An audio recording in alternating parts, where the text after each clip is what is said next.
বাংলাদেশের রাজনীতিতে শেখ হাসিনার আতঙ্ক ক্রমশ বেড়েই চলেছে। আর আওয়ামী লীগ সম্পর্কে মানুষের যে ভয়, অভাব, অভিযোগ এবং আতঙ্ক, এটিও সমানতালে বেড়ে চলেছে। কারণটা কি?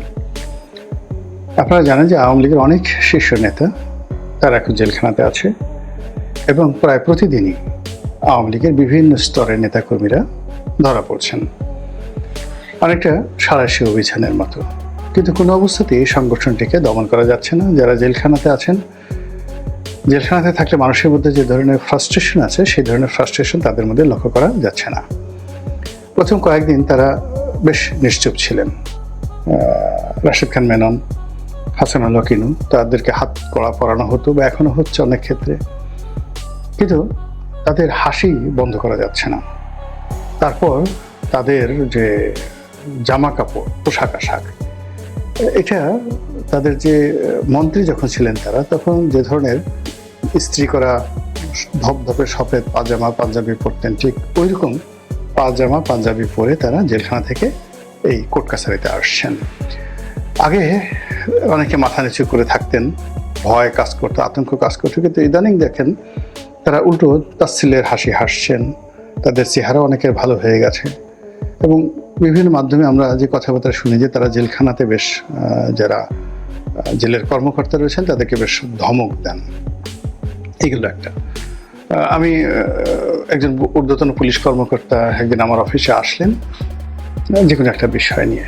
তখন কথা প্রসঙ্গে তিনি বললেন যে তাদের যে তদন্ত সংস্থা, তিনি একটা সংস্থার রয়েছেন, পুলিশের অপরাধ তদন্ত বিভাগ, একটা গুরুত্বপূর্ণ বিভাগ, আমি নাম বললাম না। তো সেখানে একটা মামলার রিমান্ড ছিল, সেই রিমান্ডে সালমান এফ রহমান সাহেব এসেছেন। তো উনি বললেন যে তার যে পেশি, হাতের যে পেশি, তার বয়স তো এখন প্রায় 80 বছর, মানে শেখ হাসিনার চাইতে 1-2 বছরের ছোট শেখ কামালের বন্ধু। তো সেই ক্ষেত্রে তার বয়স 76-77 এরকম বছর হবে। তো উনি যেটা বললেন যে তার হাতের পেশি, পায়ের পেশিগুলো একেবারে স্টিলের মতো, লোহার মতো। তাই বললাম যেটা বুঝলেন কি করে?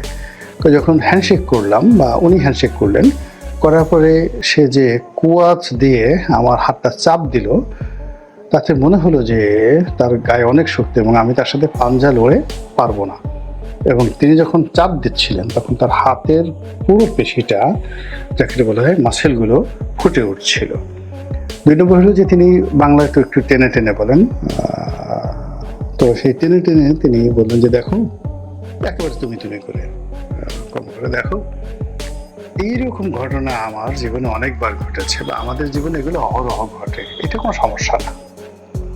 তাহলে চিন্তা করুন, তার ফ্যাক্টরি জ্বালিয়ে দেওয়া হয়েছে, পুড়িয়ে দেওয়া হয়েছে, তার অফিস এখনো পরিপূর্ণভাবে সব অফিসগুলো চালু করা যায়নি, তার যে ইন্ডাস্ট্রিয়াল পার্ক যেখানে প্রায় 60,000 লোক চাকরি করতো, পুরো ইন্ডাস্ট্রিয়াল পার্ক বন্ধ, সব কিছু বন্ধ, কিন্তু তিনি একেবারে মোটেই হতাশ নন।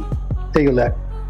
তার ঘনিষ্ঠ বন্ধু আনিসুল হক, সেই আনিসুল হক যিনি সাবেক আইনমন্ত্রী, তাকেও দেখলাম তার চেহারা অনেক ভালো হয়ে গেছে, আগের চেয়ে অনেক ভালো হয়ে গেছে।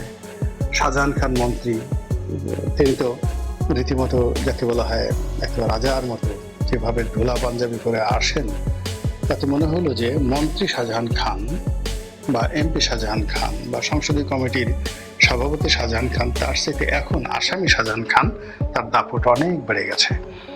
তারপর আরেকজন আছেন, শুধুমাত্র পলক একটু ভয় পাচ্ছে, পলক ভয় পাচ্ছে, বারবার মাপ যাচ্ছে, মুখ কালো।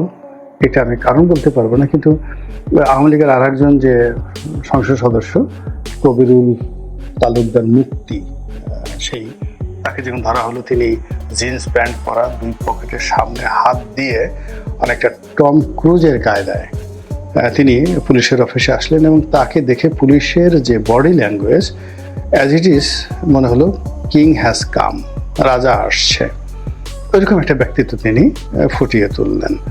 এটা আমার কাছে খুব অবাক লাগলো যে এই এত আত্মবিশ্বাস তার আসলো কোত্থেকে। এরপরে ডাক্তার দীপুমণিকে নিয়ে আমি খুব হতাশ ছিলাম। এর কারণ হলো এই ভদ্রমহিলাকে ডিম মারা হয়েছে, কয়েকবার থেকে খুবই আদালতে উঠাতে গিয়ে খুব হেনস্থা করা হয়েছে, তারপরে তাকে জ্যাকেট পরানো হয়েছে। কিন্তু ইদানিং দেখা যাচ্ছে যে তিনি ভালো শাড়ি পরে আসছেন এবং তিনি যখন পররাষ্ট্রমন্ত্রী ছিলেন তার যে একেবারে প্রথম যৌবনের যে তিনি যখন একেবারে সরাসরি পররাষ্ট্রমন্ত্রী হলেন, তখন তিনি যেভাবে হাসি খুশি থাকতেন ঠিক ওইভাবে তিনি এখন হাসি খুশিভাবে আদালতে যাতায়াত করছেন, সাংবাদিকদের সঙ্গে শুভেচ্ছা বিনিময় করছেন, এবং সেই অমিলন হাসি। এমনিতে দীপুমণি তার যে শিক্ষা, তার যে মেধা, তার যে যোগ্যতা অনন্য। বাংলাদেশে এরকম শিক্ষিত ভদ্রমহিলা নাই বললেই চলে। তিনি ঢাকা মেডিকেল থেকে MBBS পাশ করা ডাক্তার, তারপরে উকালতি পাশ করেছেন, LLB করেছেন। এরপর তিনি হার্ভার্ডের একটা কোর্স করেছেন বিশ্ববিখ্যাত। এরপরে জন হপকিন্স, আমেরিকার সবচেয়ে one of the top university, সেখান থেকে তিনি আবার MBA করেছেন। এবং তার বাবা, তার ভাই, তার যে বংশ চাঁদপুরে one of the royal family. তো এই যে ভদ্রমহিলা, তিনি একেবারে স্বাভাবিক হয়ে গেছেন। তো মানুষ তখনই স্বাভাবিক হতে পারে যখন তার কাছে চমৎকার একটা আশা থাকে, সুসংবাদ থাকে। আদারওয়াইজ পৃথিবীর সব চাইতে পাওয়ারফুল ম্যান তিনিও জেলখানাতে গিয়ে হতাশাগ্রস্ত হয়ে পড়েন। নেলসন ম্যান্ডেলার মতো মানুষ পড়ে দেখেন, কিংবা মহাত্মা গান্ধী, তার যে আত্মজীবনী পড়ে দেখেন। তারপর যাকে বলা হয় মাওলানা আবুল কালাম আজাদের ডিসকভারি ইন্ডিয়া পড়ে দেখেন, বঙ্গবন্ধুর আত্মজীবনী পড়ে দেখেন।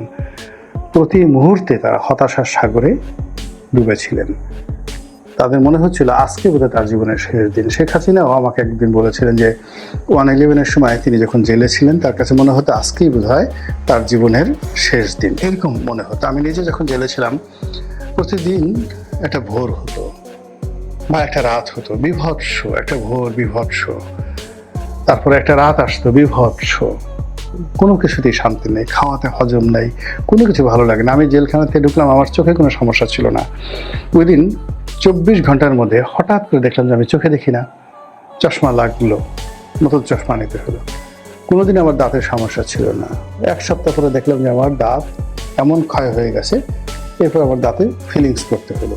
এর আগে কোনোদিন আমার দাঁতে এই ধরনের সমস্যা ছিল না। তো ওখানে সাইকোলজিক্যালি এরকম একটা অবস্থা তৈরি হয় যেখানে মানুষের মোরাল ক্যারেজ বলে কিচ্ছু থাকে না। এর আগে যখন সালমান এফ রহমান, আমি যে রুমটাতে ছিলাম সেই রুমে সালমান এফ রহমান সাহেব ছিলেন। তো গিয়াসউদ্দিন আল মামুন সাহেব বলতেন যে এখানে সারাক্ষণ তিনি কান্নাকাটি করতেন, সারাক্ষণ কোরআন শেখ করতেন, এবং বলতেন যে তিনি জেল থেকে বের হয়ে আর জীবনে এই ধরনের কর্ম করবেন না। তো সেই সালমান এফ রহমান এই সময়টাতে এসে কোনো অনুশোচনা নেই, ভয় নেই, তওবা নেই, কোনো কথা নাই, তিনি আরো আত্মবিশ্বাসী হয়ে পড়ছেন। এই মাহমুদুর রহমান আমার দেশের, আমরা একসাথে জেলে ছিলাম। মামুন, গিয়াসউদ্দিন আল মামুন, তারেক রহমান সাহেবের বন্ধু, সারাক্ষণ কোরআন শরীফ ছাড়া, মানে মনে হয় যেন শুধু সারাদিন অলি আল্লাহ হয়ে গিয়েছিল একেবারে রীতিমতো। সারাক্ষণ কোরআন শরীফ পড়তেন, নামাজ কালাম থেকে শুরু করে, তসবিহ তাহালিল থেকে শুরু করে, তওবা ইস্তেগফার থেকে শুরু করে, আত্মসমালোচনা, কি কি অন্যায় করেছেন, ভুল করেছেন, সব কিছুর জন্য তার অনুশোচনা ছিল। এই জেলখানা। তো সেই জেলখানাতে গিয়ে যখন কেউ আবার রিগেইন করে, স্বাস্থ্য ভালো হয়, শক্তিমত্তা বেড়ে যায়, আত্মবিশ্বাস বেড়ে যায়, তখন তাকে ভয় না পেয়ে কোনো কারণ নেই, যেটি ব্যক্তি দিয়ে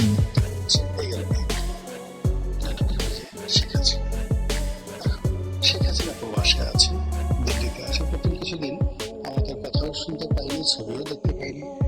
এরপরে অলরেডি সারাদিন আমরা জানতে পারলাম যে তিনি সেই গান গাচ্ছেন।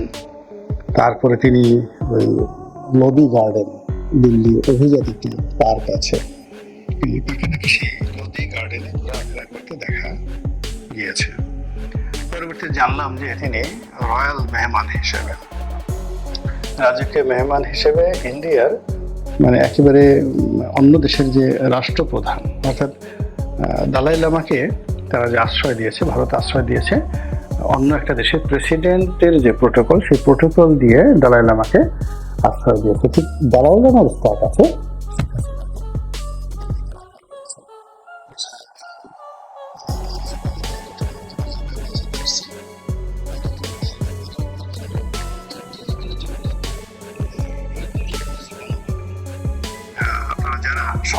রোড দিল্লিতে গেছেন, হুমায়ুন রোডে গিয়েছেন, যেখানে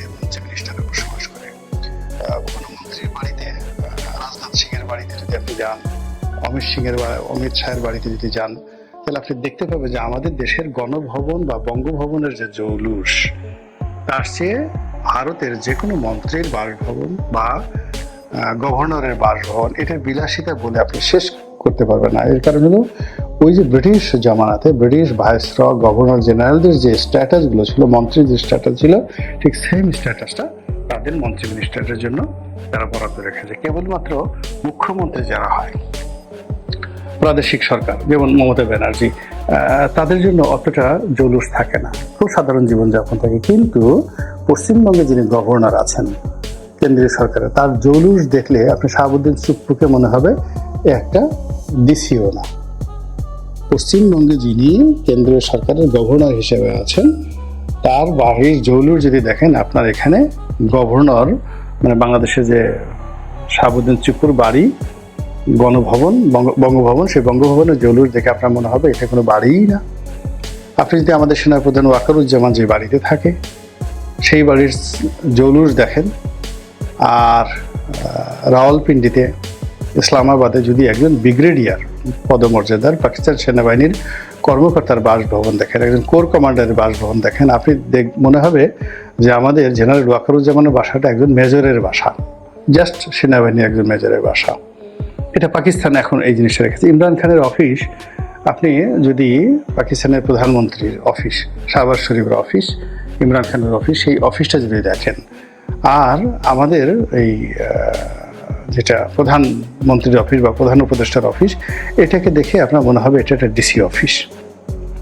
পাকিস্তানের সুপ্রিম কোর্ট ভবনে যদি যান আর আমাদের সুপ্রিম কোর্ট ভবন যদি দেখেন, মানে ওই সমস্ত দেশে যে জিনিসগুলো করা হয়, এটা আমরা এখন ওই পর্যায়ে পৌঁছতে পারিনি, ওই অভিজাত বা ওই জৌলুসের ধারে কাছে যেতে পারিনি। তো সেই দিক থেকে শেখ হাসিনাকে যেভাবে রাখা হয়েছে দিল্লিতে, ওই বাড়ি যদি আপনি দেখেন, ওই বাড়ির জৌলুস যদি দেখেন, আপনি হিংসা না করে পারবেন না, আপনাকে হিংসা করতে হবে।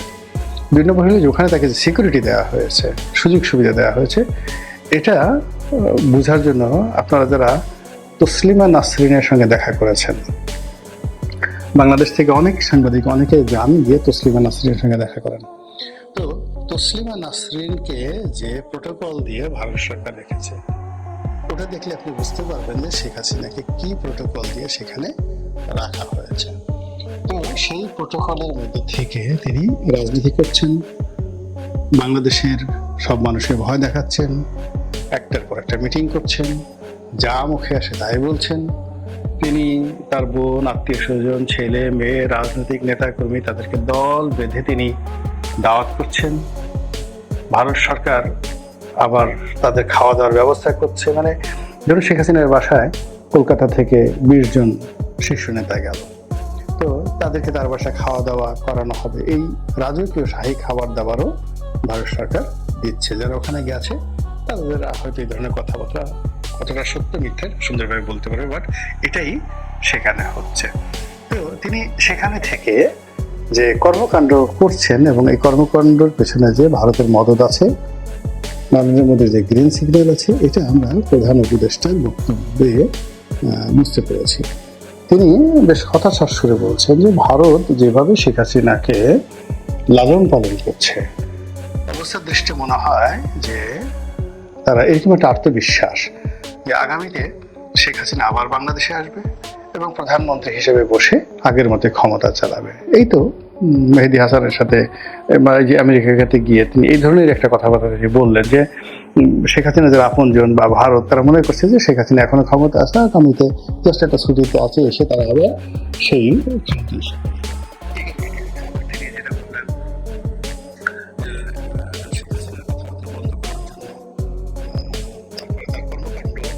স্টপ করার জন্য বাংলাদেশ সরকারের পক্ষ থেকে অনেক চেষ্টা করা হয়েছে, কিন্তু ভারত এটা পাত্তাই দেয়নি। তারা ভারত তাকে স্টপের মতো করে চলতে দিচ্ছে। আর থার্ড হলো ভারতের যে কূটনৈতিক চ্যানেল, সর্বোচ্চ কূটনৈতিক চ্যানেল নরেন্দ্র মোদী, অমিত শাহ, জয়শঙ্কর এবং বাংলাদেশের যিনি রাষ্ট্রপতি আছেন, তারা শেখ হাসিনার বাইরে নড়াচড়া করছেন না, কোনো কথাবার্তা বলছেন না। তারা আশ্চর্য ব্যাপার হলো এর মধ্যে তারা বাংলাদেশের ব্যাপারে করছে, রাজা আমলে তারপর দেখাচ্ছে। বাংলাদেশ সরকার যদি বসে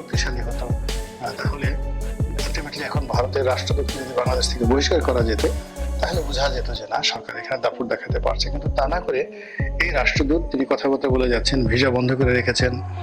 তারপরও তাকে ওই মিলিটারি যে ডিফেন্স একাডেমি আছে আমাদের, সেখানে গিয়ে তাকে বক্তা হিসেবে নিয়ে যাওয়া হচ্ছে এবং তিনি মিলিটারি একাডেমিতে গিয়ে সেই বক্তব্য দিচ্ছেন। এই জিনিসগুলো চলছে। তো চলার ফলে কি হলো না, শেখ হাসিনাকে নিয়ে আতঙ্ক কিন্তু কমছে না, বরং বেড়ে যাচ্ছে। অন্যদিকে শেখ হাসিনাকে সরাসরি মোকাবেলা করতে না পেরে অনেক সময় আছে না যে আমরা আপনার সাথে পারিনি, কিন্তু আপনার ছায়ার সঙ্গে আমরা মানে যুদ্ধ করতে পারি। তো এরকম আমাদের সমাজে ঘটে থাকে। এখন শেখ হাসিনাকে দমন করতে পারছি না, তার কর্মকাণ্ডকে বন্ধ করা যাচ্ছে না, তিনি যেভাবে তার দলীয় নেতাকর্মীদেরকে অর্গানাইজ করছেন সেটার পথে বাধা তৈরি করতে পারছি না, আমরা যেভাবে গ্রেপ্তার করছি, এতে করে আওয়ামী লীগের কতটুকু ক্ষতি হচ্ছে, শেখ হাসিনা কতটুকু ভয় পাচ্ছে, তার কোনো রকম নমুনা দেখা যাচ্ছে না। বরং ডে বাই ডে তাদের যে কর্মকাণ্ড বেড়েই যাচ্ছে, অহংকার বেড়ে যাচ্ছে, দাপট বেড়ে যাচ্ছে, মিছিল বড় হয়ে যাচ্ছে। এই একটা অদ্ভুত ঘটনা। এবং এত কিছুর পরেও শেখ হাসিনা থামছেন না, তিনি শুধু বলেই যাচ্ছেন। মানুষের মানে এখন যারা বর্তমান সরকার আছে তারা মানে খুব অবাক হয়ে ভাবছেন যে এর কি কোনো লজ্জা শরম নেই, এর কি ভয় ভীতি নেই, এর কি মরণের কোনো চিন্তা নেই? এত বয়স হয়ে গেছে, এই বয়সে মানুষ এরকম করে কি করে? এগুলো নিজেরা এই সমস্ত কথাবার্তা বলে তারা আরো অসুস্থ হয়ে পড়েন। যখন শেখ হাসিনা প্রতিশোধ নিতে চান, যখন তিনি আবার ফিরে আসতে চান, তিনি আবার তার দলকে ক্ষমতা আনতে চান, তিনি দলকে আবার পুনর্গঠিত করতে চান, যেখানে আমরা বাংলাদেশে প্রথম থেকে বলে আসছি যে আগামী 20 বছর আওয়ামী লীগের সরেয়া উচ্চারণ করতে আরো 20 বছর সময় লাগবে। আমরা যারা এই সমস্ত কথাবার্তা বলছি, এখন শেখ হাসিনা কানে থেকে সমস্ত কথাবার্তা চলে গেছে। এখন তিনি যদি বলে, গোলাম মোল্লা রনি, ফজলুর রহমান এরা এই আমার বিরুদ্ধে যে সকল কথাবার্তা বলেছে যে আওয়ামী লীগের সরেয়া উচ্চারণ করতে যদি 20 বছর লাগে, তো সেখানে 20 মাসের আগেই যেভাবে মিছিল করছে, এখন আমি রাস্তাঘাটে চলি, যদি আওয়ামী লীগের কোনো মিছিলের মধ্যে পড়ে যায়, তখন আমাকে যদি বের করা হয় গাড়ি থেকে, পাড়ায় মারা হয়, তাহলে তো আমি সব হারাবো। আওয়ামী লীগের মার খাবো, বিএনপির লোকজন দাঁত বের করে হাসবে যে বেশি বেশি টকশো মারাও, বেশি বেশি এই ইউটিউবে গিয়ে কথাবার্তা বলো, নিরপেক্ষ সাজার চেষ্টা করো, বুদ্ধিজীবী সাজার চেষ্টা করো, এখন বুঝো, ঠেলাটা খাও।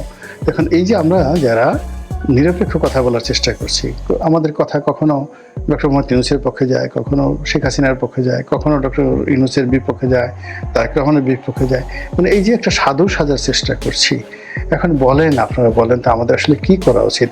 আমরা কি ডক্টর ইউনূসের পক্ষে যোগদান করে জয় ইউনূস বাবা জয়, আপনি যা বলেন সবই ঠিক, নাকি আমরা এনসিপি যা কিছু করছি, ওরে বাবা রে তোমরা যা করতেছো তোমাদের সাথে আর কোনো ভালো মানুষ নেই? আমরা কি সেই শেখ হাসিনাকে বা বঙ্গবন্ধুকে বা আওয়ামী লীগকে অকথ্য ভাষায় গালাগাল করব, জামাত বা অন্য যারা এখন গালাগাল করছে তাদের মতো গালাগাল করব, নাকি তারেক রহমান সাহেব বা বিএনপি যা কিছু করছে একেবারে সব সঠিক, কিসের চাঁদাবাজি, কিসের কি, মানে সব রকম মানে সার্টিফিকেট দিয়ে যা তারা করতেছে সবই বলবো আলহামদুলিল্লাহ, সুবহানাল্লাহ, এর সাথে ভালো কোনো কাজ আর হয় না? নাকি আফগানিস্তান চলে যাব সেই ইরার সাথে, যাকে বলে ইরার দলে যোগদান করব, মানে মামুনুল হক সাহেবের সাথে যোগাযোগ করে তার দলে যোগ দিয়ে যদি তালেবান সরকারের মেহমান হয়ে ঘুরে আসতে পারি, সেই কাজ করব? নাকি জামাতের আমিরের কাছে গিয়ে বুদ্ধি চাইবো, পরামর্শ চাইবো, তার আশ্রয় চাইবো? এই যে একটা অবস্থা, এই সবই কিন্তু তৈরি হয়ে গেছে শেখ হাসিনার কারণে। সব পরিবেশ সব এলোমেলো করে দিয়েছে। কোনো একটা জায়গাতে গিয়ে আমরা স্থির থাকতে পারছি না, স্বস্তি থাকতে পারছি না, সব মহলের গালাগালি খাচ্ছি এবং সবার মানে কি বলবো, সবার মবকে ভয় পাচ্ছি, তারপর শেষে ইউনূসকে ভয় পাচ্ছি, ভূতকে ভয় পাচ্ছি, প্রেতকে ভয় পাচ্ছি, জন্তু জানোয়ার ভল্লুককে ভয় পাচ্ছি, সাপ ব্যাঙ যা কিছু আছে কোনো কিছু ভয় থেকে মানে চিত্তকে বিমুক্ত রাখতে পারছি না, বিযুক্ত রাখতে পারছি না। তার উপর আবার অর্থনৈতিক মন্দা, ব্যবসা নাই, বাণিজ্য নাই, ইউটিউবে ঘোরাডিম আগে যেভাবে মানুষের দেখতো তার অর্ধেক মানুষ এখন ইউটিউব দেখে। শুধু আমার না, এখন পর্যন্ত এই যে যত পিনাকি ঠেনাকি যারা ভিডিও করতো ওদের সবার ভিউ অর্ধেকে নেমে গেছে। সে তুলনায় আমারটা আরো কম, মানে আমারটা আরো ভালো আছে এখনো। মানে পিনাকি ওদের চাইতে, পিনাকি যদি আগের যে ভিউ তার অর্ধেক থাকে, আমারটা 60% আছে তুলনামূলকভাবে। এটা কতদিন থাকবে আমি জানি না। মানুষ বিরক্ত হয়ে যাচ্ছে, রাগ হয়ে যাচ্ছে, কথা শুনতে চাচ্ছে না, মেজাজ গরম হয়ে যাচ্ছে। তো এই যে একটা অবস্থা, এই সবই অবস্থার সৃষ্টির পেছনে এই যে শেখ হাসিনা এই ৭৯ বছর বয়সে যে হুমকি ধামকি দিচ্ছেন, এই হুমকি ধামকি আমাদের সবার মনোজগতে এক ধরনের আতঙ্ক তৈরি করে ফেলেছে। আর ওই যে আওয়ামী লীগের কথা বললাম, সেটা তো দেখতেই পাচ্ছেন। আল্লাহ আমাদের সবাইকে হেদায়েত দান করুন এবং হেফাজত করুন। আসসালামু আলাইকুম ওয়া রাহমাতুল্লাহি ওয়া বারাকাতুহু।